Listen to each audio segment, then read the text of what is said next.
Vida Viva que começa agora e nós estamos felizes demais com a sua companhia e sua presença de todas as semanas. Você é a mesma pessoa no mundo real ou no mundo virtual?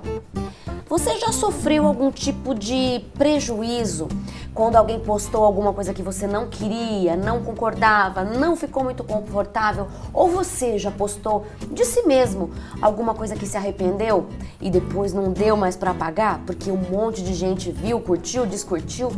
Como que é a sua prática com as redes sociais? Para conversar sobre esse assunto que é muito interessante, nós trouxemos a advogada Adriana de Carvalho, que é especialista em responsabilidade civil. Adriana, que prazer receber você aqui no Vida Viva, viu? O prazer é meu. Adriana, você acha que as pessoas estão muito corajosas, estão se expondo demais nas redes sociais? Eu creio que sim, como nós estávamos conversando antes, né? Todos têm direito de ser a mesma pessoa no mundo real e no mundo virtual. Todas as pessoas são protegidas, tanto no mundo real quanto no virtual, pelas mesmas leis, pela Constituição Federal, Código Civil, Código Penal e as leis mais específicas do mundo virtual, que são as leis que foram feitas em 2012, Lei 12.735 e 737, Carolina Dickmann, isso mesmo, e depois em 2014 veio o Marco Civil da Internet com a Lei 12.965. Quer dizer, hoje já está bem regulamentada essa coisa do direito, a gente não tem o direito de postar o que quer, contra quem ou contra outro, porque isso tem penalidade, tem prejuízo. Nós estamos sim muito mais protegidos. Tanto nas redes sociais como para compras, né? Ou não? Sim. Voltando à sua pergunta, né? Que você fez, se as pessoas estão se expondo. Sim, elas estão se expondo. E como eu falava antes da entrevista para você, um adolescente, ele não tem coragem de conversar com uma pessoa estranha no mundo real. Mas no mundo virtual, ele conversa com uma pessoa sem saber quem é, expõe sua vida, se desabafa, diz que está depressivo, alguns falam que pensam em morrer, em se matar, e contam tudo para uma pessoa completamente estranha, ao passo que no mundo real ele não tem coragem de fazer isso. E de que forma isso pode se tornar um perigo? Nós sabemos que existem pessoas más, né, neste mundo, infelizmente, e as pessoas más conectadas, que intentam algo criminoso, elas estão sempre buscando quem está ali à disposição. Diz que a ocasião faz o ladrão, não é? E aí a pessoa fica sempre procurando quem está exposta para conseguir ali ludibriar aquela pessoa, o adolescente ou o jovem, ou adulto mesmo que seja. Certo. Sempre tem, parece que, alguém de plantão, esperando uma oportunidade para entrar na vida dessa pessoa que está ali completamente vulnerável. Essa palavra descreve bem, né? A gente se expõe de uma forma que a gente não faria no mundo real. E eu assisti uma pessoa fazendo uma analogia sobre essa história do mundo real e virtual. Ela mencionou uma coisa que eu achei interessante. Ela falou assim, você chega na praça de alimentação de um shopping e começa a tirar o seu celular, o seu cartão do banco. Olha, gente, meu celular é esse número aqui. Olha, gente, essa aqui é a minha foto de quando eu tava de fralda, eu tinha 2 anos e não sei o que lá. E a gente não faz isso no mundo real, mas no mundo virtual a gente tem coragem. Por que você acha que existe essa dualidade, que as pessoas vivem sendo um personagem, podemos dizer assim, no mundo virtual? São diferentes do que elas são no mundo real. As pessoas no mundo virtual, elas têm coragem porque elas não estão vendo a outra pessoa do outro lado do computador, entendeu? Tanto na exposição como na agressão, né? Eu sou muito mais valente em falar o que eu penso, o que eu acho, que fulano fez errado, não devia ser assim, e xinga governo, e xinga o trabalho. Interessante que você citou essa questão do governo e tal, porque você sabia que nós podemos ser responsabilizados por curtir determinadas publicações que fazem apologia ao racismo, ao homossexualismo, quaisquer tipo de opressão, de discriminação. Discriminação, isso. Exatamente. Então, aí você começa a curtir. Você curte. Você compartilha. Aquelas publicações que têm cunho discriminatório, né?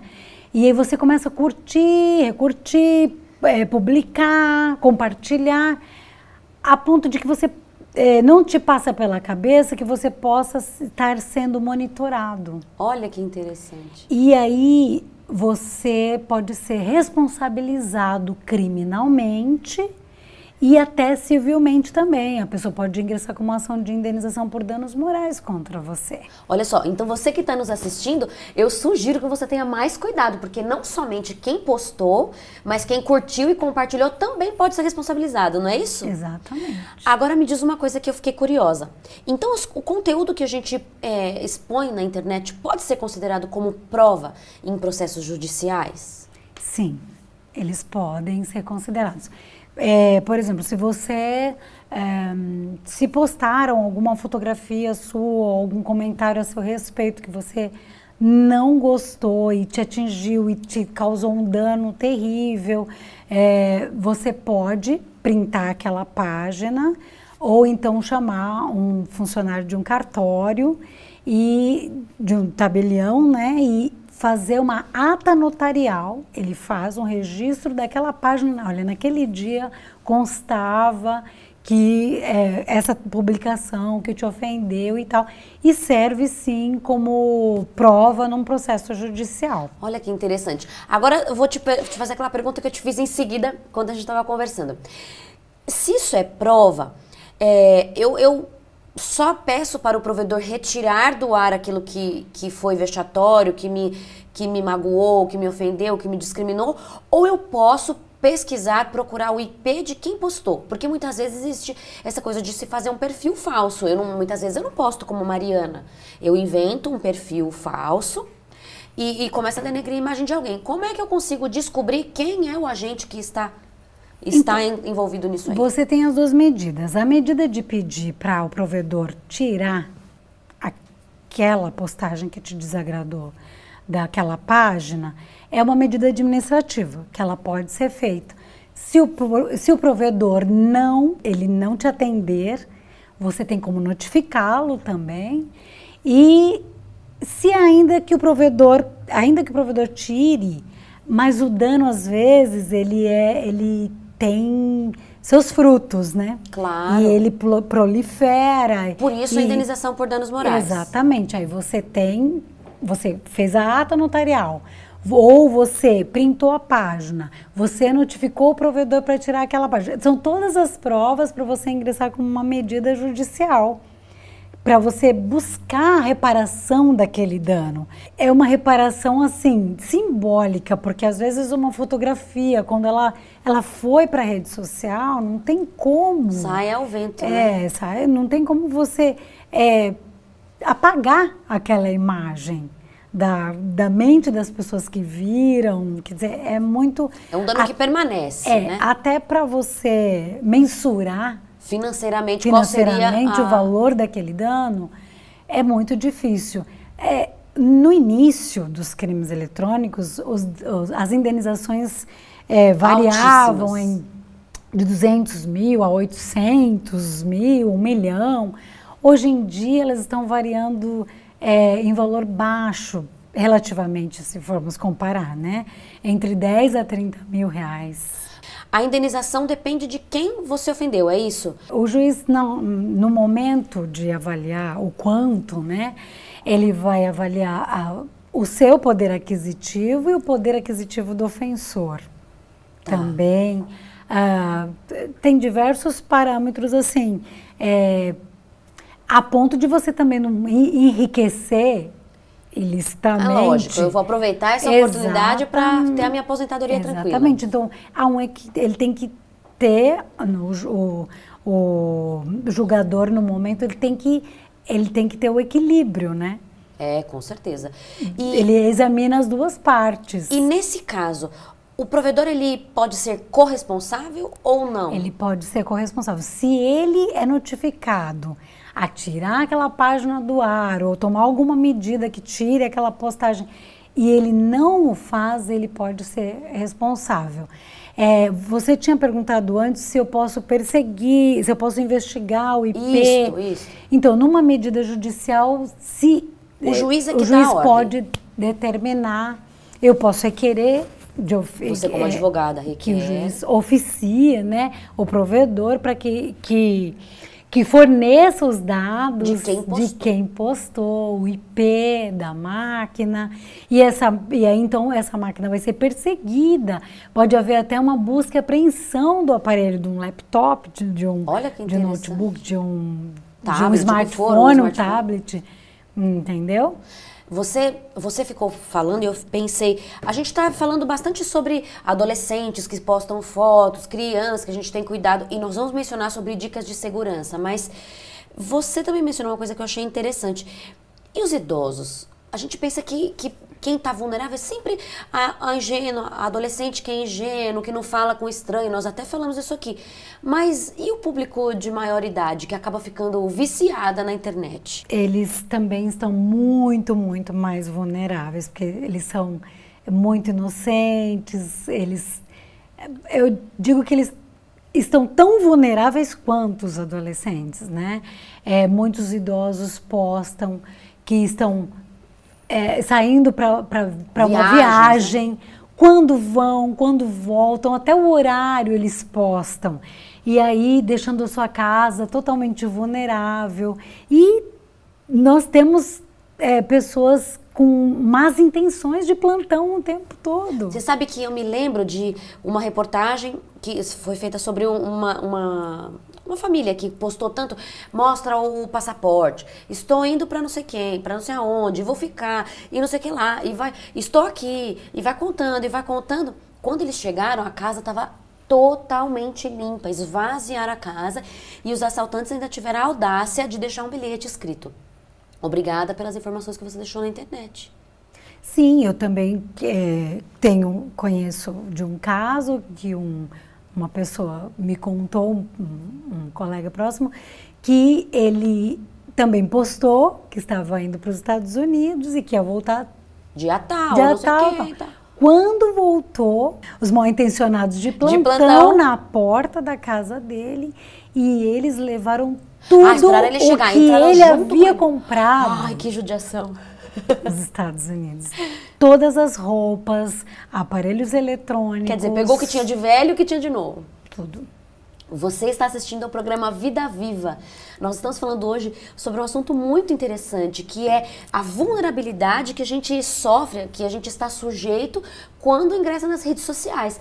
Não é por isso que você precisa ter medo. Puxa, então não vou ter perfil em nenhuma dessas redes. Pelo contrário, o Vida Viva tem uma página e eu convido você a curtir a página do Vida Viva, a acessar os programas anteriores, a indicar para as pessoas que você conhece sobre os assuntos que a gente fala aqui. E esse mesmo, de repente você tem um filho adolescente e você quer ficar atento sobre as coisas, criança ou adolescente, ou até idoso, como a gente acabou de mencionar. Você quer ficar atento ao que ele posta. É importante que você assista esse programa. Mas eu também quero te fazer uma pausa aqui, te convidar para conhecer a nossa comunidade. Esse programa é mantido pela Comunidade Adventista de São Caetano do Sul. E nós temos um enorme prazer em receber você aqui. Nós estamos aqui aos sábados, a partir das 9 da manhã, aos domingos, a partir das 9 da manhã, e às quartas-feiras, a partir das 20 horas. Se a comunidade de São Caetano é distante para você, você pode entrar nesse site que está aqui abaixo, Encontre uma Igreja, e você vai encontrar uma comunidade semelhante à nossa, porque nós falamos sobre vários assuntos. Você vê, a gente fala até sobre o acesso, o uso ou abuso das redes sociais, mas mais do que saúde, família ou bem-estar, nós desejamos que você conheça Jesus, conheça o nosso Criador, que está muito desejoso de falar com você. Agora, vamos continuar aqui a conversa. Voltando um pouquinho, você havia feito uma pergunta antes sobre a questão da responsabilidade do provedor, certo. A questão de compras.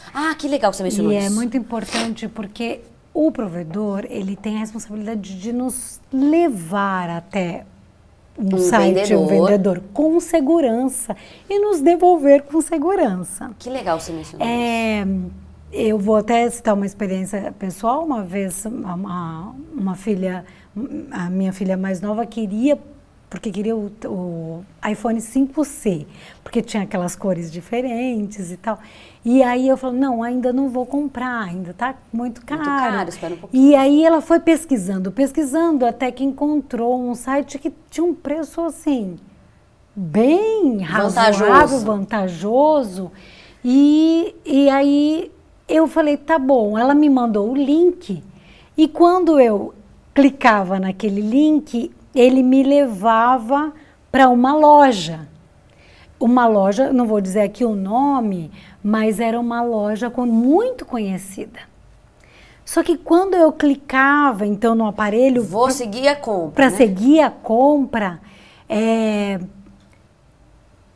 aconteceu algo que me chamou a atenção, que me reportava uma outra página, que já não parecia mais a loja que eu estava, o site da loja que eu achava que estava. Segura e confiável. E aí, então, eu tomei o cuidado de ligar para aquela loja, de telefonar. E eu falei, escuta, olha, eu estou num link assim, eu estou tentando efetuar a compra de um celular, de um iPhone 5C, e esse link se reporta à loja de vocês, só que quando eu vou processar o final já da compra, para dar os meus dados, que é a parte mais importante, né, dar os dados do cartão de crédito, então ela me reporta para uma outra página, mas assim, é muito sutil, muito rápido, as cores se confundem. E aí eu liguei e a pessoa que me atendeu da loja falou assim, não compre porque nós já estamos detectando que alguém está agindo de má fé. Olha que interessante. Porque existe algum cracker, porque existe uma diferença de hacker e cracker, né? E qual que é essa diferença? O hacker, ao contrário do que muitas pessoas pensam, né? O hacker, ele invade para detectar algum problema no sistema. Tá. Não com intenção maligna, tá? O cracker não. Ele invade buscando, por exemplo, ele invade o sistema bancário, buscando entrar na sua conta corrente e usar os seus dados. Os seus dados, o seu dinheiro. Doutora, muito interessante esse ponto que você mencionou. Agora eu quero te fazer uma outra pergunta. Dados assim sobre o trabalho, desabafos que a gente posta, meu chefe hoje me atordoou, essas coisas, detesto minha empresa, podem ser causa de demissão por justa causa? Dependendo, podem. Ele pode desabafar que hoje não foi um dia muito bom no trabalho, ok, não tem problema algum. Mas se ele começa a fazer referências à seção do trabalho dele, à empresa, ao chefe, eu conheço uma administradora que demitiu o funcionário porque ele começou a postar desabafos assim, só não dizia o nome dela, mas fazia todas as referências e a comparava com personagens horríveis, né, de desenhos animados e, assim, trazendo uma falta até de confiança e uma insegurança no relacionamento deles. A empresa é considerada como uma pessoa, então, que pode ser agredida? Pode. A empresa, ela pode sofrer danos morais. Eu mesma já ingressei com uma ação de indenização por danos morais para uma empresa. A empresa, partindo da empresa em relação ao funcionário, é isso? Não em relação ao funcionário, em relação a outra empresa, né? Ah, entendi. Mas a empresa poderia ser Por que não? O funcionário pode denegrir a imagem da empresa de repente no mercado. Doutora, depois de tudo que a gente conversou, talvez a pessoa que nos assiste está meio apavorado, não vai mais querer ter perfil em nenhuma rede social, não vai mais querer fazer compra pela internet, está apavorado. Então eu te peço, dá algumas dicas de como a gente pode usar as redes sociais, a internet de maneira mais segura. Talvez não seja o caso de não ter perfis e etc, ser avesso à internet, porque realmente é benéfica. Claro, a gente nem precisa esmiuçar todas as vantagens que a rede nos causa, mas deixa para quem está nos assistindo algumas dicas de como usar a internet, as redes sociais, as compras de maneira segura. Olha, as redes sociais também nos causaram um avanço, um bem, né? Eu mesma encontrei já muitos parentes que eu não tenho oportunidade de encontrar pessoalmente e conhecer outros, não é?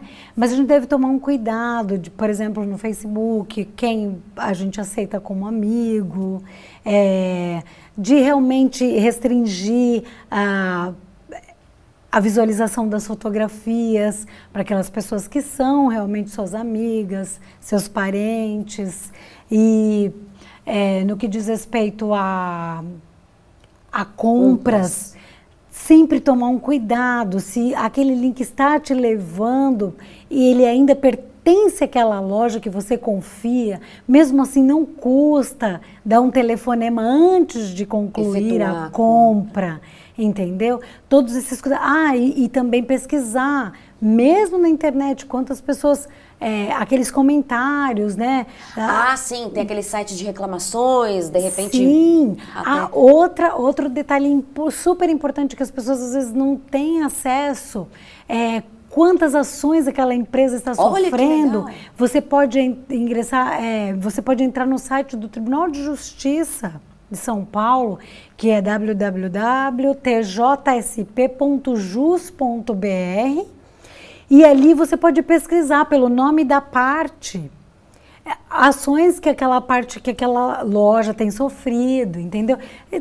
Tem muitos cuidados que você pode prestar. Então, quer dizer, é possível usar as redes de maneira segura, não é? Sim, Doutora Adriana, muito obrigada pelos seus esclarecimentos, por dividir sua experiência conosco. Queremos recebê-la mais vezes, viu?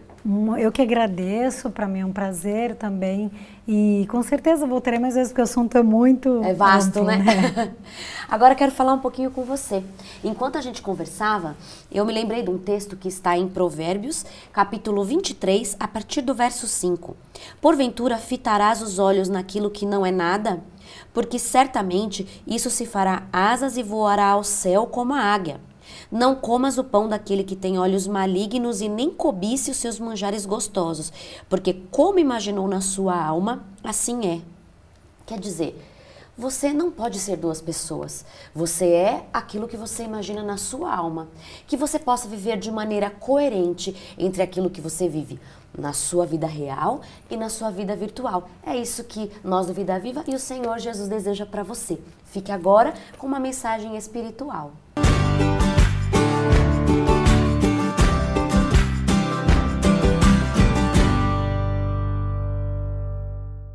Olá, meu amigo, olá, minha amiga, espero que vocês estejam bem. No episódio passado nós falamos da grande verdade a respeito da morte de Jesus Cristo e quais os benefícios que a morte de Jesus Cristo nos trouxe. E como eu havia prometido, hoje nós estaremos falando mais um benefício a respeito da morte de Jesus Cristo. E qual é este benefício? Nós vamos abrir a palavra de Deus lá em Hebreus capítulo 9, o versículo 14, e veja o que diz as Santas Escrituras. Muito mais o sangue de Cristo, que pelo Espírito eterno, a si mesmo se ofereceu sem mácula a Deus, purificará a nossa consciência de obras mortas, para servirmos ao Deus vivo, diz as Santas Escrituras. O que a palavra de Deus está nos dizendo? O que as Santas Escrituras está nos ensinando nesse texto maravilhoso que fala a respeito da morte do nosso Salvador, a morte de Jesus Cristo? A palavra de Deus está nos ensinando que através da morte de Jesus Cristo, as pessoas são purificadas e santificadas.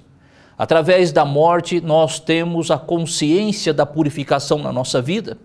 Eu me torno uma nova criatura, me torno um novo homem, você se torna uma nova mulher, uma nova pessoa, uma nova família surge através da morte de Jesus Cristo. E por que surge esta família, esta nova família, através da morte de Jesus Cristo? Porque Jesus Cristo, ele é o nosso mediador. Veja o que diz o versículo 15 do mesmo capítulo.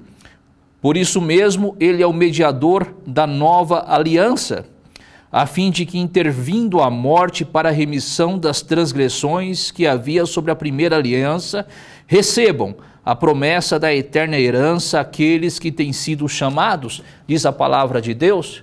A Bíblia está nos ensinando que ele é o nosso mediador, é através dele que somos purificados. Ninguém consegue ser purificado por si só, ninguém consegue ser uma nova criatura por si só. Em Cristo Jesus nós temos vida, e vida em abundância. Sem Jesus Cristo nós estamos mortos espiritualmente.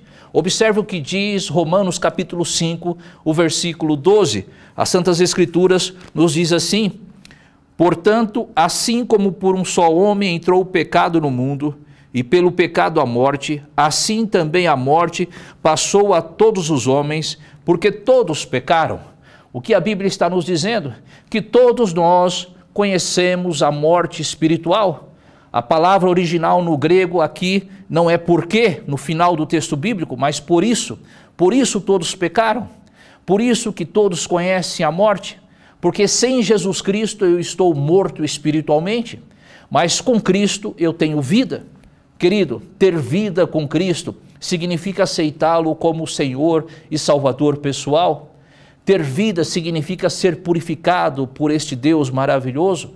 Alguém pode dizer o seguinte: eu não entreguei a minha vida ao Senhor ainda, porque eu não consegui mudar a minha vida, ainda não consegui ser uma pessoa diferente.